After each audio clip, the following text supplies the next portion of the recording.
অষ্টম বেতন কমিশন কার্যকর হওয়ার আগে অন্তত দুবার ডিএ বা মহার্ঘ ভাতা পেতে পারেন কেন্দ্রীয় সরকারি কর্মচারী ও পেনশনভোগীরা। এতে কতটা বাড়বে যাদের পরিবহন ভাতা? কি হিসাবে টিএ পাবেন তারা? কেন্দ্রীয় সরকারি কর্মচারীদের জন্য সুখবর। অষ্টম বেতন কমিশন কার্যকর হওয়ার আগে অন্তত দুবার মহার্ঘ ভাতা বা ডিএ ডিয়ারনেস অ্যালাওয়েন্স পাবেন তারা। জানুয়ারিতে যার প্রথমটির ঘোষণা হওয়ার প্রবল সম্ভাবনা রয়েছে।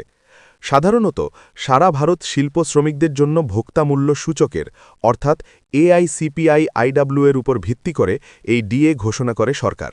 আর তাই 2025 সালের ডিসেম্বরে ওই সূচকের দিকে তাকিয়ে আছেন কেন্দ্রীয় সরকারি কর্মচারী এবং পেনশনভোগীরা। গত বছরের জুলাইয়ে মহার্ঘ ভাতার অঙ্ক 55 থেকে 58% করে কেন্দ্র। নতুন বছরে এখনও পর্যন্ত 2025 সালের ডিসেম্বরের মুদ্রাস্ফীতির পরিমাণ ঘোষণা করেনি সরকার। সেই পরিসংখ্যান প্রকাশ পেলে ডিএ কতটা বাড়তে পারে তার আন্দাজ পাবেন 50.14 লক্ষ কেন্দ্রীয় সরকারি কর্মচারী ও 69 লক্ষ পেনশনভোগী। এই আবহে পরিবহন ভাতা বা টিএ কতটা বাড়বে তা নিয়ে তুঙ্গে উঠেছে জল্পনা। মহার্ঘ ভাতার সঙ্গে পরিবহন ভাতার সরাসরি যোগাযোগ রয়েছে, কারণ কর্মচারীদের ডিএর সঙ্গে টিএকে সংযুক্ত করে থাকে সরকার। অন্যদিকে মহার্ঘ ভাতা বাড়লেও বাড়ি ভাড়া ভাতা বা এইচআরের মতো অন্যান্য ভাতাগুলির কোনো পরিবর্তন হয় না। কেবলমাত্র মূল বেতন বা বেসিক পে ঠিক করার সময়ই এগুলি নির্ধারণ করে থাকে কেন্দ্র। কেন্দ্রীয় সরকারি কর্মচারীদের মহার্ঘ ভাতা বা ডিএ হিসাব করার একটা সুনির্দিষ্ট পদ্ধতি রয়েছে। প্রতি মাসে সারা ভারত শিল্প শ্রমিকদের জন্য ভোক্তা মূল্য সূচক প্রকাশ করে শ্রম মন্ত্রক।